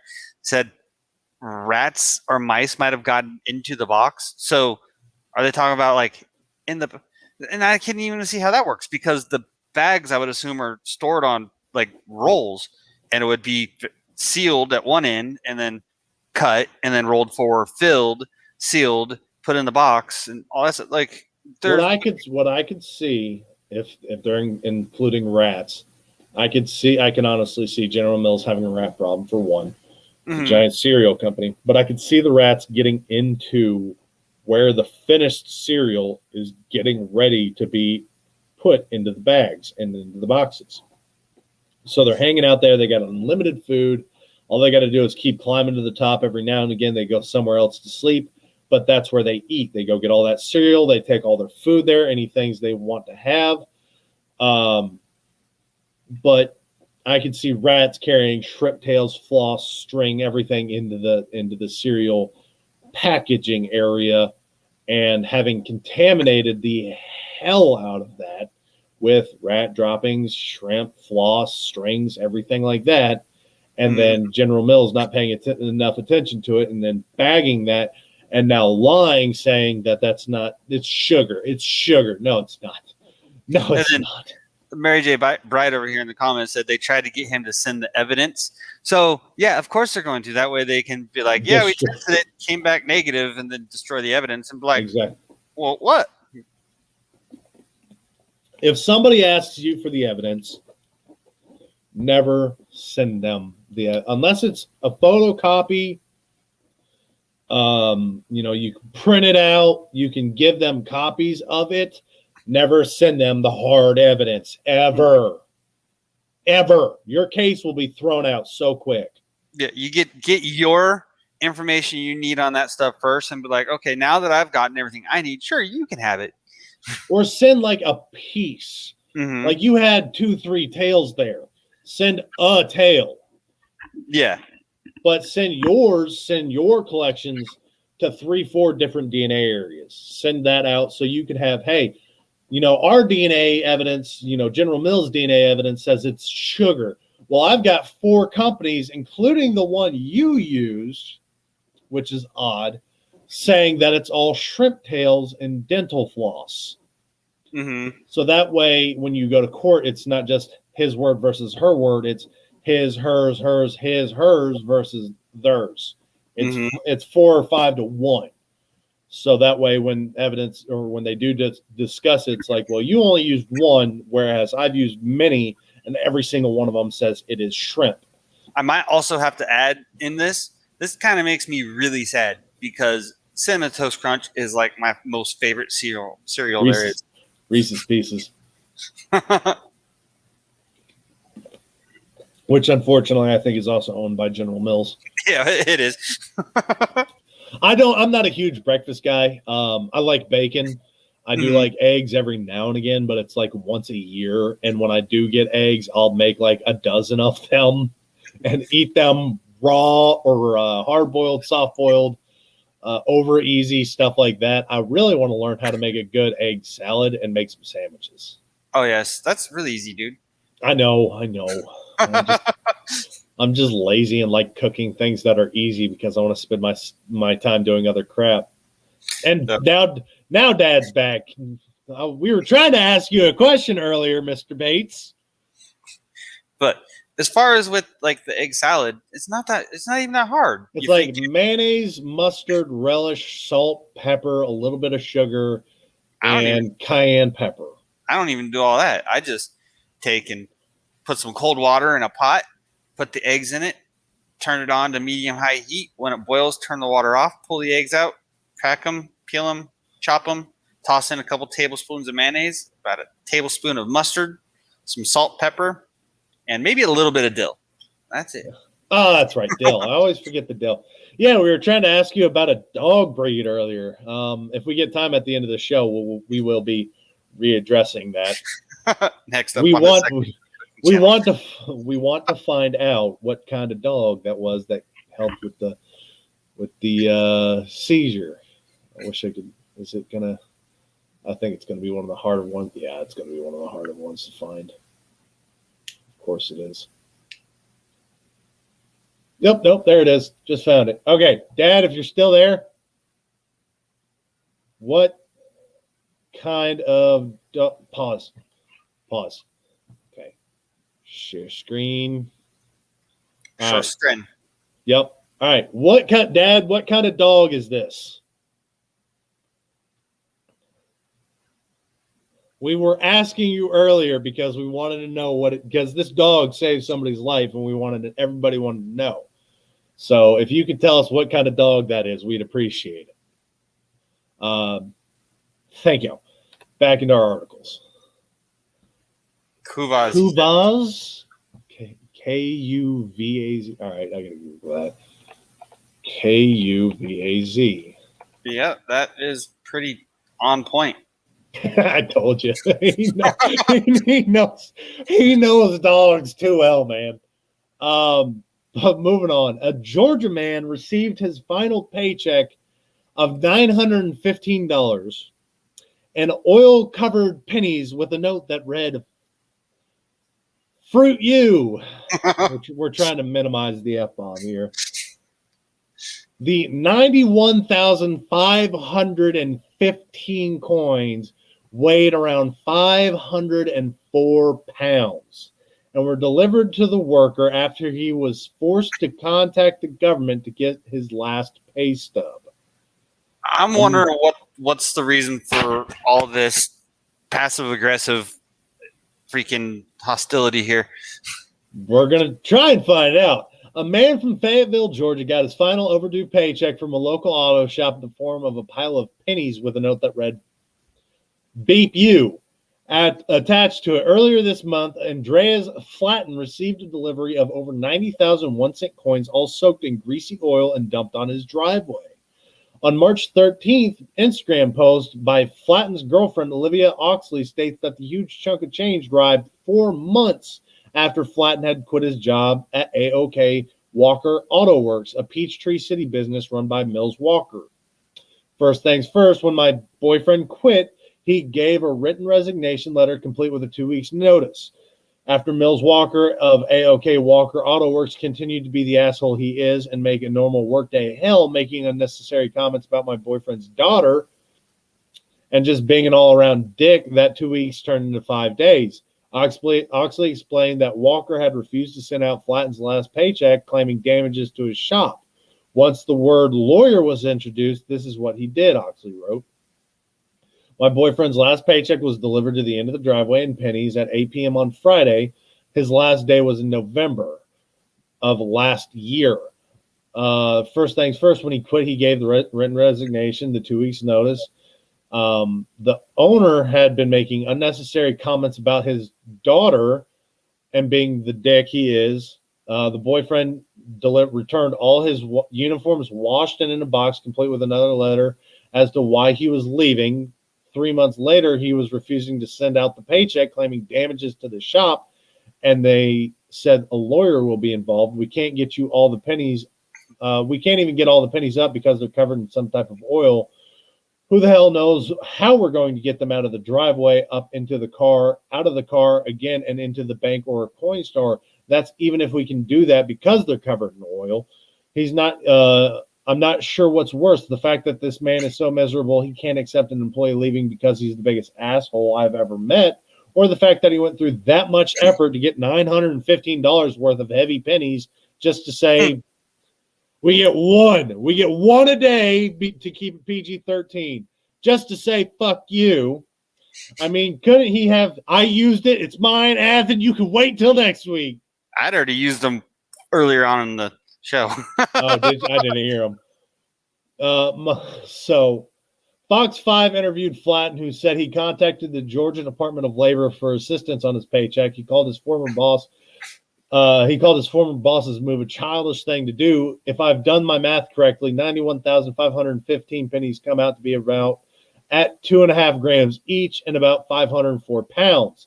Flatten, who currently keeps the pennies on a wheelbarrow with wheels that have deflated due to the weight of all that zinc and copper added, that he now spends his evenings sitting in the garage cleaning the coins. I think it's going to be a lot of work for money I've already worked for, he said. A Walker did not immediately respond to Huff's post for request for comment. Walker, the owner of the shop, did speak out to other local media news outlets. He told Fox 5 that he had paid Flatten in U.S. currency and did not wish to speak further on the matter, which technically that's legal. You can pay people in whatever they want as long as it's still an accepted currency. It's a gray area though, because there have been like in cases opposite to this where people had asshole like landlords and they got pissed and delivered their rent in pennies or something like that. There have been times where that was fought and those people were told, in a lawsuit, it's like, no, you have to pay this in actual money and all that stuff. So I would imagine he'd have to, because it's being done out of spite. And that's more like a personal business. I can see that being a gray area. I can honestly see this being a gray area. I know if you take money to a bank or an institution. Mm-hmm. So if you're renting from an individual, like they own the apartment complex, they own everything, and they're renting it out to you, I think you have to pay in like cash or check or card. Whereas banks, dealerships, courts, certain things like that, you can pay them whatever you want. You can pay them in a million pennies. Mm-hmm. And they have to accept it. Banks will try, or certain people will fight it. But again, as an institution, they're going to lose because it's still an accepted currency. But if you were to try and buy a gun from a gunsmith, you wouldn't want to pay him in coins, because then they could challenge that and say, no, go get me the money. Go get me cash. But I do agree there is a gray area, but I do know some institutions have to accept whatever you're willing to pay in. I mean, if they want a complete transaction, I know as like at a 7-Eleven when I was working there, it's like if someone came in and wanted to pay with all pennies, like you either go over there and count them all out and make sure you can give it to me easily, or go someplace else. Yeah, I agree with April Mueller. She says illegal dumping. Technically, yes, because you did not have permission to dump all these pennies on my property. Plus, you covered them in a hazardous substance, which could kill my lawn, for one. Two, if any animals get a hold of it, it can make them extremely sick. So, in all honesty, Mr. whatever the hell his name was, Mr. Oxley could sue for damages and for littering on his property. If he can prove he's the one that did it, then I'd take that to court and go, hey, look, he illegally dumped. Well, there was a letter with a pile of pennies. Yeah, I mean that could be, if he signed it, that's enough. He illegally dumped 90,000 pennies covered in hazardous material.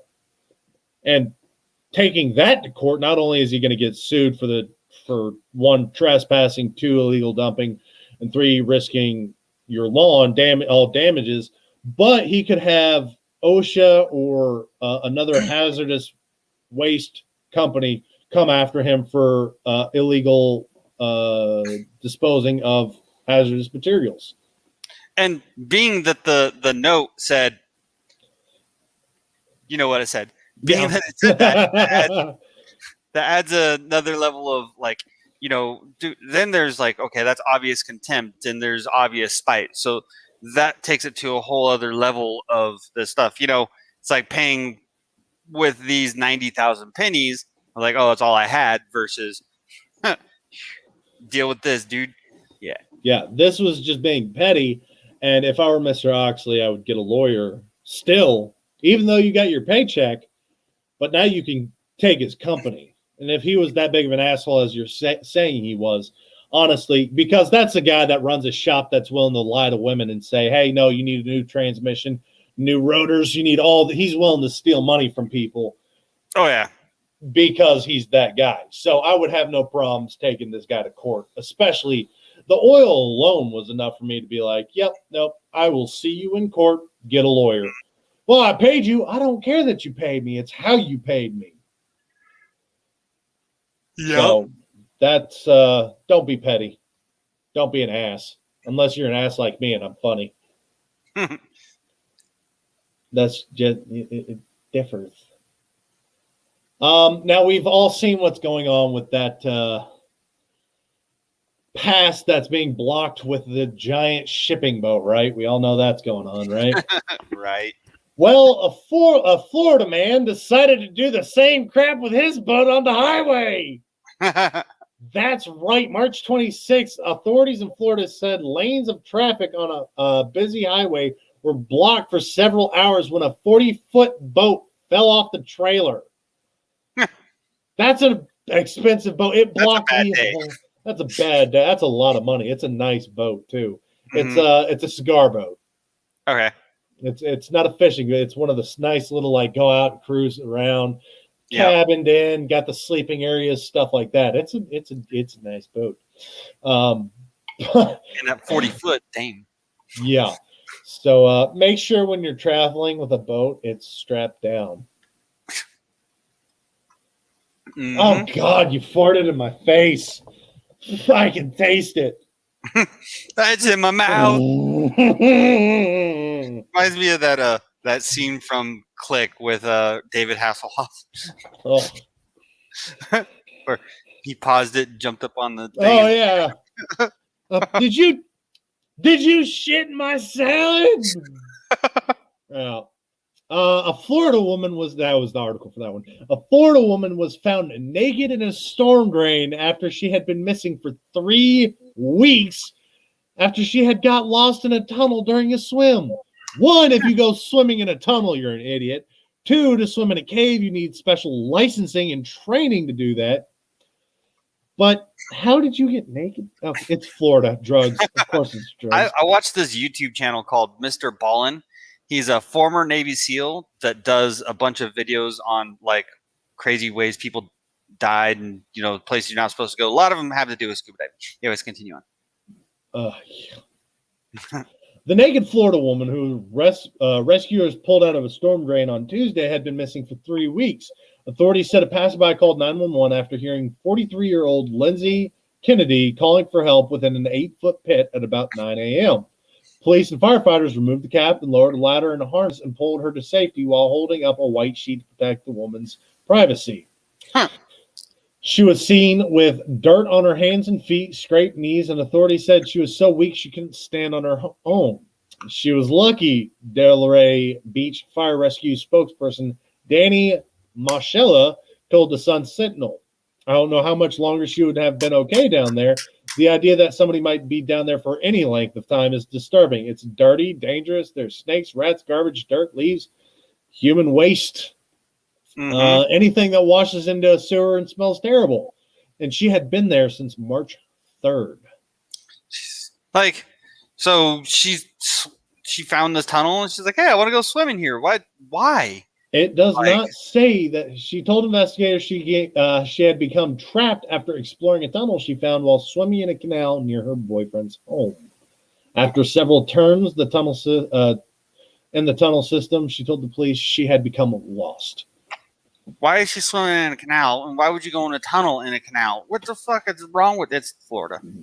It's Florida. Like, first of all, everyone knows, well, I mean, once upon a time it was okay to swim in canals, but they were way different than they are nowadays. For the most part. I mean, if it was an actual, like, normal side of the road canal there in Florida, which I'm sure there's tons of them. My question is, you can survive for a prolonged period of time without food. In fact, there have been many people that have survived over exactly. Exactly. That's what I want to know. Like, you can only go for a couple of days. I think it's like 3 days without water, and you'll die of dehydration. You can go weeks, if not months, without food. In fact, there was a gentleman that weighed 600 pounds who went a whole year without eating food. He just like drank shakes, and he probably lost a lot of weight. He almost 500 pounds. He lost almost all his fat. But you got to drink something. Ugh. Oh, she's gonna have so many diseases now. Oh, she's gonna have so many diseases. This Florida woman, we gotta love Florida. Florida woman attacked, and today we have a lot of women that are acting out. Mm-hmm. This Florida woman attacked student at a school while wearing boxing gloves. Jacksonville, Florida. A Florida woman was wearing boxing gloves as she attacked a student on a middle school campus. Edith Riddle of Jacksonville was arrested on child abuse charges on March 18th by Duval County School Police. Police said a school safety officer heard a frantic announcement from a teacher over DuPont Middle School's radio system about a fight outside the cafeteria. When the officer got there, he learned that 34-year-old mother had been in a physical fight with the victim. Police said Riddle was leaving school with her daughter after meeting with the vice principal, but instead of leaving the campus, police said the daughter walked out of her way through the cafeteria to engage the victim in a fight. Witness told police that Riddle's daughter pushed the victim to the ground and hit her before her mother also began punching the victim, who was lying on the ground. One witness told investigators Riddle appeared to have a boxing glove attached to her left hand. According to the report, Riddle had a boxing glove on her hand when she arrived at the school that day and told officials it was glued to her wrist and couldn't remove it. The student suffered abrasions to her knees and forearms. The girl's parents told the police she wanted to pursue criminal charges, and the parent took the student to the Hollow Up for a follow-up evaluation. So let me see if I get this right. So there was a student and a parent coming from the principal's office, and another parent came in. Well up. The parent that came in had a boxing glove, or was it the kid? Because it said when she got to school. The mom that came in Mm-hmm. to pick her child up had a boxing glove that she claimed was glued to her left hand. She couldn't remove. And on their way out, they walked through the cafeteria and beat the bricks off of another child. I'm wondering who was the bully. You know there was a bully in this situation. You know there was a bully in this situation. The fact that I did it with a boxing glove, it's not abuse. I can't hurt her. Yeah. I'm wondering if the child they attacked was a bully to her daughter and that mom just had enough. Sounds reasonable to me. That's what I'm thinking. Mm-hmm. But I don't know. Because like they're in the principal's office and it's like, you know, when will this stuff end? When will this stuff end? Well, we can't do anything about it because that tends to be what happens. You know, that tends to be what happens a lot when bullying is being brought up. And then, yeah, she's just fed up. She says, you know. I can tell you, I'm going to be that dad that your son is dating my daughter. He's coming home to me cleaning guns. I don't care how violent you want to be. I'm not going to threaten him with them. I ain't going to say nothing about it. I'm just going to be sitting there cleaning my guns because if you do something to my daughter, you need to know there are consequences to your actions. And if you're the mom that's like, oh, well, I'll come after you. Well, maybe you need to look at your son first. If he's a good guy, I won't have any problems. I got none. I can tell you I did that a crap ton when my sister was dating. Every time she had a boy come over, I was cleaning the shotgun or sharpening knives. Yeah, I was going to say, I would say sharpening a knife would be kind of a bigger impact because anyone who really knows a lot about guns knows you just cleaned it. If you shoot it, that means you're going to have to clean it again. So you can be the mom that gets pissed at me for threatening your son. I didn't threaten your son. I just let him know, and there's consequences. Don't knock my daughter up. Don't hit my daughter. Don't be that guy. If you're a good kid, I got no problems with you. I mean, hell, I remember one story. My sister was dating this guy. We went. Brought him to Florida with them, and I had driven over, and I told him I want to have a nice long conversation. Let's go down and take a walk on the beach. My mom stops me and goes, "Don't kill him." And we walked out. The parents never had to step in. They knew I was going to deal with it. And let's just say I got my point across very clearly. But yeah, don't hurt my family and I won't have problems with you. If your kid's a good kid, then you shouldn't have any problems with it. If I have a son and he comes over and you're doing the same thing, I understand it. If my kid's a little shit and you need to do something, he needs to know there's consequences to his actions. Speaking of guns, I kind of wanted to save this one for Second Amendment Ranch a little bit. but it's so messed up. A pro-gun YouTuber was arrested in Brevard County for wiretapping. Mm-hmm. Okay, I don't know why they put pro-gun on there other than to create that divide again and say guns are bad and gun owners are crazy. No, this dude's... his YouTube channels are about guns and being pro-gun. Yeah, I get that. You could just say this Florida man was arrested for wiretapping. Plain and simple. This man illegally recorded conversation with Parks and Recreation operations manager officers say, now I don't know about that. Certain areas, especially for public entities being Parks and Recreation, those are technically a part of the owned by the public. So you can in most courthouses, now you can't go into the courtrooms and record, but just walking around the courthouse, you can actually record. It's a public building. But there are some states where they have laws where no matter what, you can't record someone on the phone unless the other person knows you're recording. That's a different conversation. Recording on the phone is 100% wiretapping. And you can't do that regardless anywhere, even though we know the feds and NSA likes to wiretap everything. Hi, Agent Dave. Well, there are some states you can record conversations held over the phone without notifying the other person. I think California, you have to let people know. Oregon's a state where you can record a phone conversation without the other person knowing. I think Texas entities, I know my banks, I know most businesses you call, they will have a pre-made recording. This phone call will be recorded for training uses only, crap like that. Yeah. But the YouTube creator is known for posting pro-gun videos, faces charges in Brevard County after police say he illegally recorded a phone conversation with the county Parks and Recreation's operation manager. Michael Taylor was booked into the Brevard County jail early Thursday morning. According to investigators, Taylor posted videos on his YouTube pages, Solo Yacker and the Armed Fisherman, where he conducts First and Second Amendment audits around the state, which entails him open carrying a gun and a fishing pole, and then filming the response from the police, which, if you don't know, in the state of Florida, if you're fishing, you can open carry a firearm to and from your fishing areas. Just a little fun fact for you. But I don't know about any other states. I don't think Texas does that. I've been trying to find that because I would like to carry while I fish. Mm-hmm. But I haven't actually found anything. I know I'd have to look into that more, but according to Titusville Police, Taylor was recently asked to leave Parish Park along Amax Brewer Memorial Parkway, where he was fishing with a rifle. Police included the quotes around the world fishing in the word fishing in the report. Officers said the man then made multiple calls to the police department and the county Parks and Recreation Department.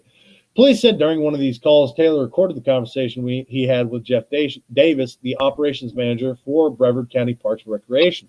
The conversation was included in a video uploaded on March 3rd, the Armed Fisherman YouTube page titled Someone is Lying, Titusville PDO Board, OF Commissioners, or is it conspiracy, according to the affidavit for an arrest warrant. Police said David was never informed that he was being recorded and did not give permission for the call to be recorded. Florida law requires that both parties consent for a conversation to be recorded. First Amendment does allow individuals to record public officials in the course of their duties while they are in public, such as recording a police officer during arrest and sometimes in private settings. However, News 6 legal expert Steve Kramer said that Florida two-party consent law doesn't allow an individual to record a private phone call with a public official without their consent, even if that public official is on the job at the time of the recording. An exception would be if this phone call were made on a line that is always recorded, similar to a customer service line. Yeah, I'm not going to delve too deep in that. We don't have a lot of time. I think he screwed up by posting it on a YouTube video. Mm-hmm. But I think a public official should be allowed to be recorded during anything like that, because if he was fishing, quote unquote, if he is in the act of fishing, doesn't matter if he actually has a line in the water or not. If he has a firearm and you try and impede on his Second Amendment rights to carry a firearm while he's fishing, you're in the wrong. You're just trying to twist this story so it makes it look like he's the bad guy. Now, he did screw up. I'm not saying that he didn't, but you are trying to take away his rights and liberties by telling him he can't fish anymore. Doesn't matter. As long as he looks like he's fishing, you can piss off. This story gave me a headache. A woman accused of hitting a child with a car claims she was trying to run over someone else. Yes, another Florida story. If you're going to say something stupid, at least don't be that retarded. I was trying to hit somebody else. Well, you're going to jail for attempted manslaughter and vehicular, especially if you killed him, vehicular slaughter. Because you admitted openly that you were trying to hit somebody else, but you hit this person. Pompano Beach, Florida. Chaos unfolded at Pompano Beach Park last week after a driver was accused of slamming her car into a woman and a child. Driver took down a portion of a gate before driving into a playground and hitting a grandmother and her 3-year-old grandson. See those kids running and screaming for their lives, said the grandmother. She said she saw a group at Pompano Beach County Park. They were on the other side, and it was a fight, so we started to get all the kids to get them out of the park because we saw the situation was getting worse and worse. Fedline St. Felix was behind the wheel of the vehicle that hit McLeod. Records show she said she went to the park to settle an argument with another woman after she got emotional. I was attempting to run her over, but I see someone put her out of the way. Instead, McLeod said St. Felix came barreling toward her and her grandson, knocking down a gate in the process and driving to the park where the children were playing. I was just running to my grandbaby, McLeod said. Had I not picked him up, she would have ran him completely over, and he would have been under the car. As I am picking him up, she's just hitting us both, and we went just flying over the car, and we finally hit the ground. St. Felix said she completely lost control of the car. I was trying to find the brakes. She said I couldn't find the brakes. I didn't mean to hit them. It was an accident, and I hope they are okay. St. Felix was arrested and appeared in bond court over the weekend. McLeod is thankful that she and her grandson are physically okay. I was upset. I was very upset, McLeod said. At the end of the day, we have to move on and we have to forgive. A judge ruled that St. Felix was not allowed to have any contact with the victims. McLeod's grandson sustained injuries to the leg and was she required some staples. She said her grandson didn't even want to go to the park anymore. Yeah, I think you need to go to jail. I think you need to go to prison. Mm-hmm. So one person's state. So if I'm privy to the conversation, I can record it. Former Florida teacher guilty of mailing white powder to schools. Tampa, Florida. A Florida woman pled guilty to mailing threatening letters containing white powder to elementary schools, Anthrax, where she previously worked as a teacher, Anthrax. Maria Bassi LaRoe of Davenport faces charges of 15 years in prison after pleading guilty Thursday in Tampa federal court to 3 counts of making hoaxes that appeared to involve a biological agent or toxin, according to the court records. Yep. If you just mail someone some cornstarch or freaking flour and don't say anything about what it is, that's a threat. Yep. She had been fired for her poor performance from each of the schools, and each victim who had received a note had played a role in her performance reviews for termination. So, yeah, don't do that. Don't be that woman.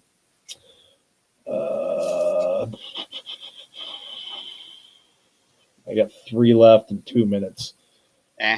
A not haunted Massachusetts house scares up an interest in the town.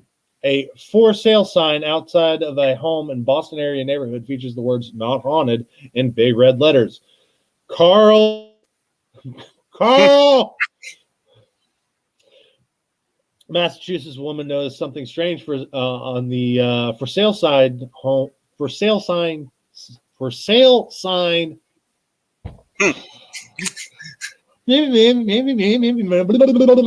Massachusetts woman noticed something strange about the for sale sign outside a home in her neighborhood.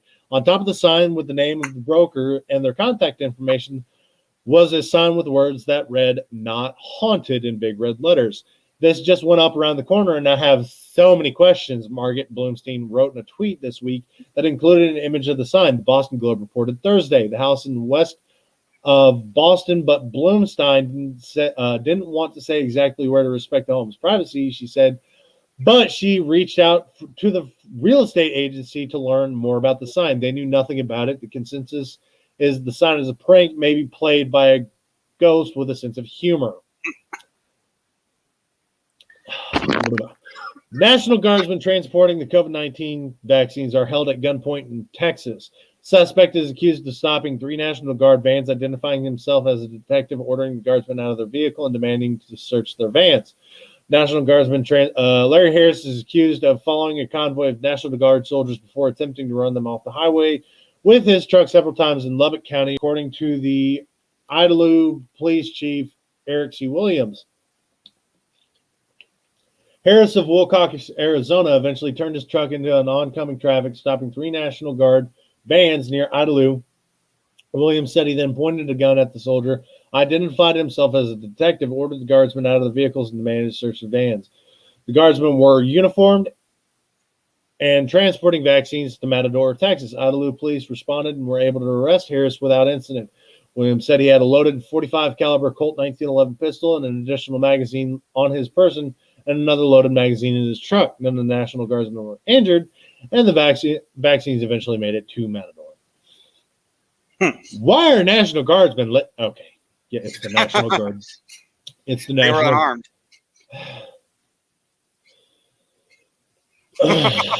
Okay. What good are they to escort stuff if they're unarmed? I mean, I'm just saying. Exactly. Yeah. Finally, our last article. This one gets a little political. A Trump wax figurine has moved in Texas because people keep punching it in the face.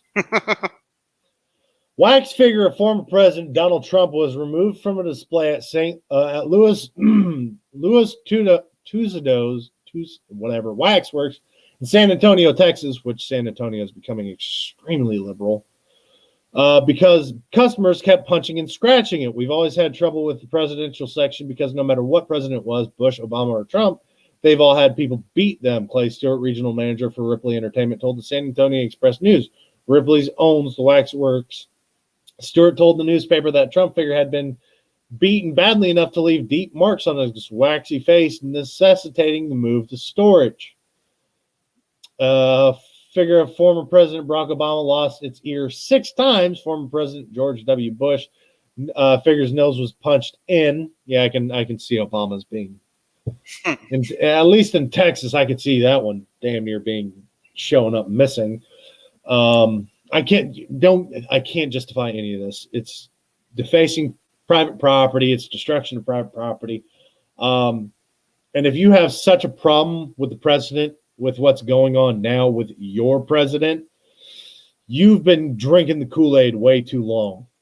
The fact that he has had hundreds of executive orders and is now threatening executive orders against the Second Amendment,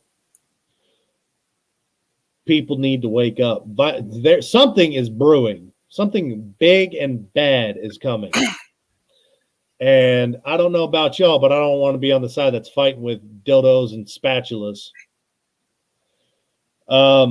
People are just aggressive about their political party, he commented. Ripley's made 3 Trump figures in 2016 for its various attractions around the nation, saying each one took its sculptors about 6 weeks to craft. 6 weeks of somebody's work gone because you're an ass. Mm-hmm. Don't get me wrong. I would want, if I got a wax figure of former President Barack Obama or a certain current standing officer, I'd be so happy to strap about 40 pounds of C4 and watch that wax figurine just fly. Send him to the moon. But I'm not. I'm not going to, 1, I'm not spending 6 weeks to do that. 2, I'm not going to waste 40 pounds of tannerite would be about $600. But that's a lot of time somebody put in to entertain people, and you just crapped all over it. It's like what Facebook's doing to us with all these shadow bans. We can't get our numbers out there because Facebook hates us. Now, it's not destruction. It's just making it harder for us to do our job. Ripley's is currently working on another likeness of President Joe Biden. One visitor said on a YouTube video tour that figures in the San Antonio Museum look maybe 30 to 40% like the celebrities or famous people that they're trying to mimic, and compared to Trump. What? that the figures, okay, they're close, so they only look about 30 to 40% accurate. But still, that's 6 weeks of somebody's life, and it just got crapped all over. So I can't justify that. But that is our last article. I figured some of you might find that funny, especially hearing how former President Barack Obama had his ear ripped off 6 times. I thought that was hilarious. Again, I can't justify it. I'm not saying go and destroy this crap unless you pay for it and like, hey, I'm buying this wax figurine from you so I can do evil things to it. But if he's looking to put it in the museum, don't be a dick. But on that note, we are past our time. I apologize. Ran a little long today. I had plenty of articles to cover, and I like to go off on tangents. But check out the other shows. Check out everything that goes on with Woe Entertainment and Bill of Rights Network. Be sure to tune in tomorrow to see me on the Second Amendment Ranch. Hopefully, as long as Mr. Carl's still feeling fine, I'll have to get with him later, probably in the morning, and see if he's good. I might need a guest for that then, if he's feeling ill. Hopefully, he gets better. He's a good guy. We look forward to seeing you again next Sunday, same time, same place. Hopefully, I have something that can top some of these. We've had our really WTF stories, and those are getting hard to beat nowadays. We need somebody to do something real stupid again, like shoving another Christmas tree up their hoo-ha. that article will sit with me forever. But we look forward to seeing you. As always, I'm Cameron. I'm Athen. And it's 1700 somewhere.